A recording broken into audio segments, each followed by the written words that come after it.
Assalamualaikum warahmatullahi wabarakatuh. Perkenalkan, nama saya Muhammad Afif Isman. Pada video kali ini saya akan menjelaskan tata cara prosedur hukum acara pidana. Dalam menjalani kehidupan bermasyarakat, setiap orang memiliki kemungkinan mengalami atau menyaksikan suatu peristiwa yang diduga sebagai tindak pidana.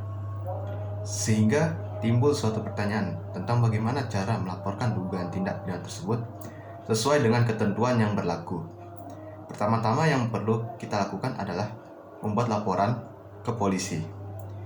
Setiap orang yang mengalami, melihat, menyaksikan, dan atau jadi korban dugaan suatu tindak pidana berhak mengajukan laporan atau pengaduan kepada polisi, baik itu secara lisan maupun secara tertulis.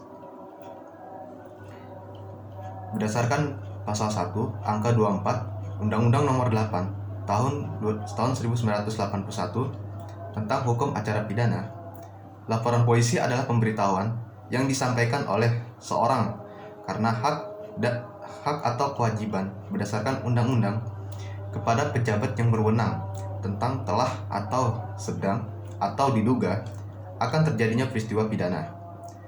Dengan demikian, peristiwa pidana yang dilaporkan ke polisi belum tentu merupakan suatu tindak pidana, sehingga perlu dilakukan penyelidikan oleh pejabat yang berwenang.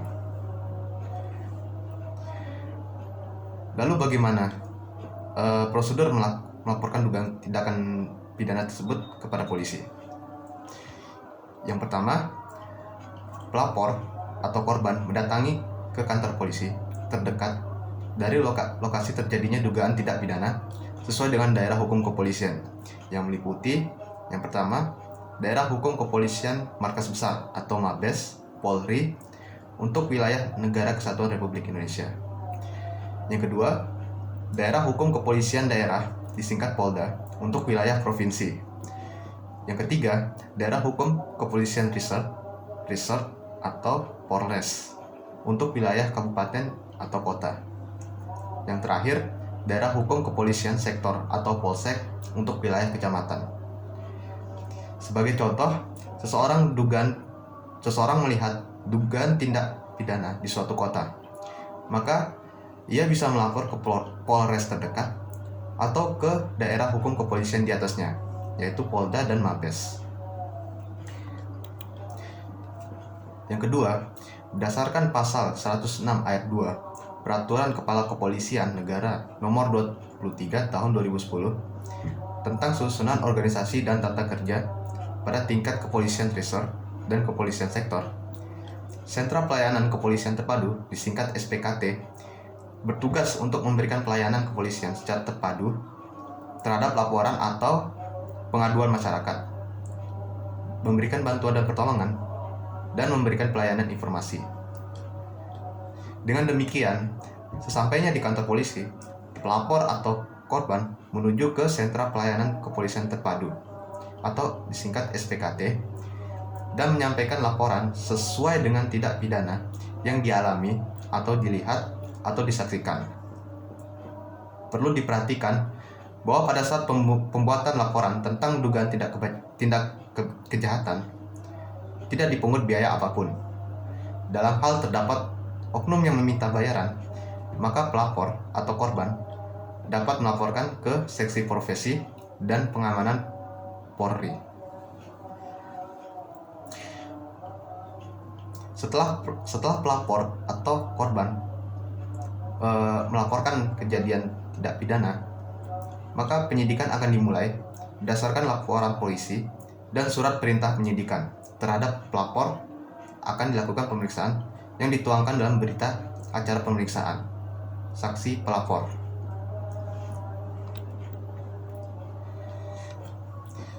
Dalam penyidikan, tentu adanya prosedur yang harus dilakukan. Berdasarkan Peraturan Kepala Kepolisian Negara Nomor 6 Tahun 2019 tentang penyidikan tindak pidana, mekanisme penyidikan dilangsungkan sebagai berikut. Yang pertama, setelah surat perintah penyidikan diterbitkan, dibuat surat pemberitahuan dimulainya penyidikan atau disingkat SPDP. Yang kedua, SPDP dikirimkan ke penuntut umum.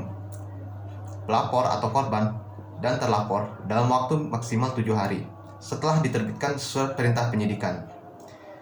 Yang ketiga, jika tersangka ditetapkan setelah lebih dari 7 hari diterbitkan surat perintah penyidikan, maka dikirimkan surat pemberitahuan penetapan tersangka dengan dilampirkan surat pemberitahuan dimulainya penyidikan sebelumnya.